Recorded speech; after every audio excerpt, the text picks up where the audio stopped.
ذات باری تعالیٰ کو اللہ اس لیے کہتے ہیں کہ وہ عطا کرتا ہے، بلکہ صرف وہی عطا کرتا ہے اور کیا کچھ عطا نہیں کرتا۔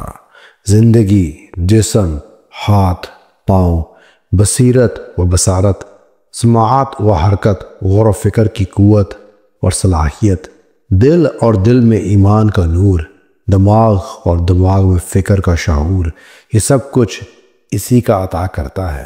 فرعون نے بھی اپنا نام اللہ نہ رکھا اس لیے کہ وہ اس پر قادر نہ تھا، بلکہ اس نے اپنی قوم والوں سے یہ کہا، انا ربکم الاعلی، میں تمہارا بڑا رب ہوں۔ اللہ کا نام اللہ یہ کائنات کی روح اور جان ہے۔ یہ نام اس وقت بھی تھا جب کائنات میں کچھ نہ تھا، اور اس وقت بھی ہوگا جب کچھ بھی باقی نہیں رہے گا۔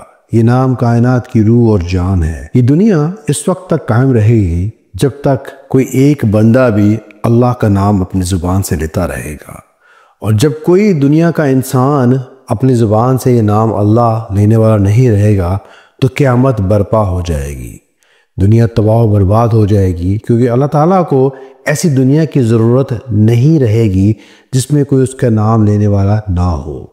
یہ نام ہر مذہب والے کی زبان پر ہے۔ کسی نے اسے پرمیشور کہہ رکھا ہے، کوئی اسے رام رام کہتا ہے، کوئی گاڈ کہتا ہے، لیکن ہر کوئی اس کو اپنا رب مانتا ہے۔ رب یعنی کہ جو ربوبیت کرتا ہے، جو انسان کی ضرورتوں کو پورا کرتا ہے۔ یہ نام میں گرامی ایسا بابرکت ہے کہ اس کے پڑھنے والے محروم نہیں رہتے۔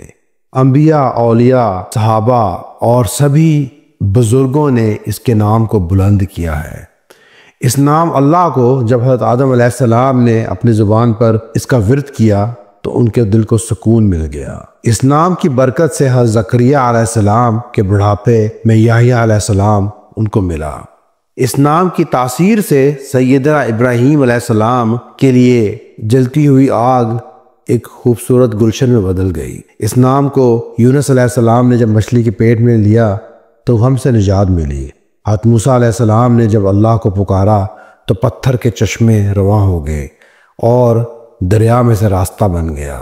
حضرت عیسیٰ علیہ السلام نے جب اللہ کا نام لیا تو نبینوں کو بینائی مل گئی، کوڑ زدہ مریض تندرست ہو گئے، مردہ زندہ ہو گئے۔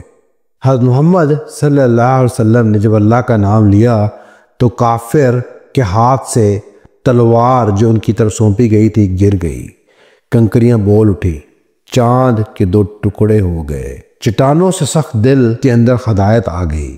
عرب جو کہ سخت مزاج تھے اللہ کے نور سے جگمگا اٹھے۔ اللہ کا یہ نام اللہ ہی اسم اعظم ہے۔ یہ اسم مبارک اکثر علماء کے نزدیک 99 اسماء حسنہ سے زیادہ عظمت والا ہے، اس لیے کہ یہ ساری صفات کا جامع ہے۔ حضرت شیخ عبد القادر جیلانی رحمۃ اللہ علیہ تعالیٰ فرماتے ہیں، اسم اعظم لفظ اللہ ہی ہے، لیکن اس شرط کے ساتھ کہ جب آپ اللہ تعالیٰ کو اس مبارک نام سے پکاریں تو آپ کے دل میں کسی اور کا خیال تک نہ آئے۔ اس اسم جلالی کی خصوصیت یہ ہے کہ علماء نے فرمایا ہے یہ اسم تمام صفات کمالیہ و جمالیہ کا جامع ہے، جیسا کہ امام ابن قیم رحمۃ اللہ تعالیٰ فرماتے ہیں، اللہ تعالیٰ کا نام یعنی لفظ اللہ تمام اسماء حسنہ کے معنی اور تمام بلند صفات کے مفہوم کو جمع کرنے والا ہے۔